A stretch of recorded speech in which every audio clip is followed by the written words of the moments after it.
we were talking about imposter syndrome, kind of like dives into a little bit of that. Let's talk a little bit of, what was that like to Mhm. first see it, face it, and then cope with it and challenge it and then overcome it. Well, it's funny because I didn't realize that's what it was until I read Michelle Obama's book, Becoming, and then I could put a name to it. And then a lot of things started to make sense for me. A lot of things started to fall into place.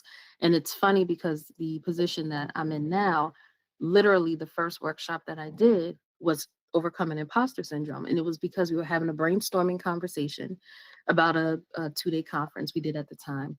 And when the associate dean at the time mentioned it, I said, you know what? I can do that. I can do that workshop. Mind you, never did it before. And I was struggling with it myself. But one of the things that I knew I had to do to overcome it was to face it.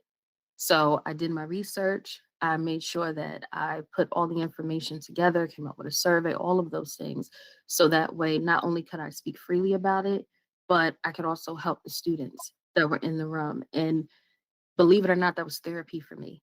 So as I was doing this workshop, little did they know, this was also a form of me healing myself. This was also me talking to that inner critic. This was also me, overcoming that stage fright and overcoming certain things, so that way, instead of talking, instead of like fussing with my hands, I used to do some of these different things they teach you where like if you have your hand in your pocket, you squeeze your thumb. Or, like just little things like that. So to everyone else, you come off so cool and confident, but deep down inside, I'm like, oh my goodness, I hope they can't see how nervous I am. I hope they don't realize it's the first time I'm doing this workshop. And it's one of my highly requested workshops that I do both at my university and for the public. Nice, nice.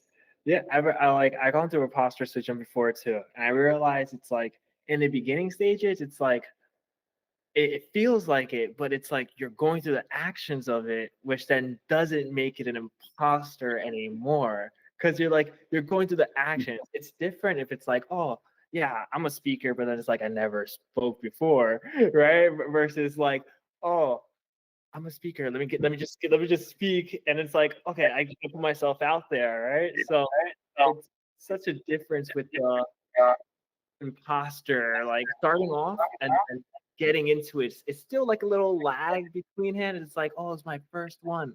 But am I really a speaker? And then it's like, well, I got a good like reaction from all the crowds. You know what? Let's try it again. And then next thing you know, you're like, I am a speaker, and the confidence starts building. I think that probably goes into like any like course of life where people are trying to improve themselves. Oh, Because yeah, oh yeah, yeah. right. Because when they hop into something that they want to improve in, it's like you have these beginning stages where you're not fully there yet. Like you're just starting off, like a baby when it starts walking, it trips a lot.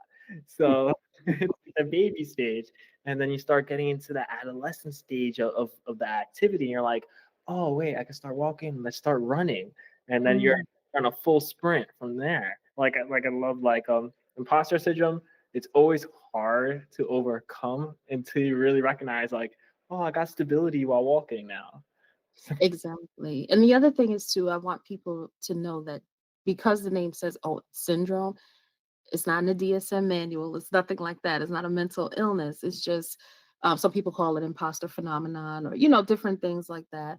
But it's all about feeling like a fraud because these are new spaces that you are in. And sometimes people even question, okay, are you really battling it or is it what the outside world is forcing upon you? Because you are, let's say, the first in your family to go to college, or because you are the only, let's say, Black woman in the classroom of people who don't look like you, or because you are the only Black male in the space that doesn't recognize you, things like that. So it's like, is it really within you, or is it because of what society is putting on you? But again, just because it's a syndrome doesn't mean it's a mental illness. I want to make sure people were aware of that. Definitely. And it's the number one reason why a lot of people procrastinate. And the importance of understanding some techniques like the ones you use, grounding techniques to keep yourself present and not delve into anxiety of that, thinking like I can't do it, I can't do it.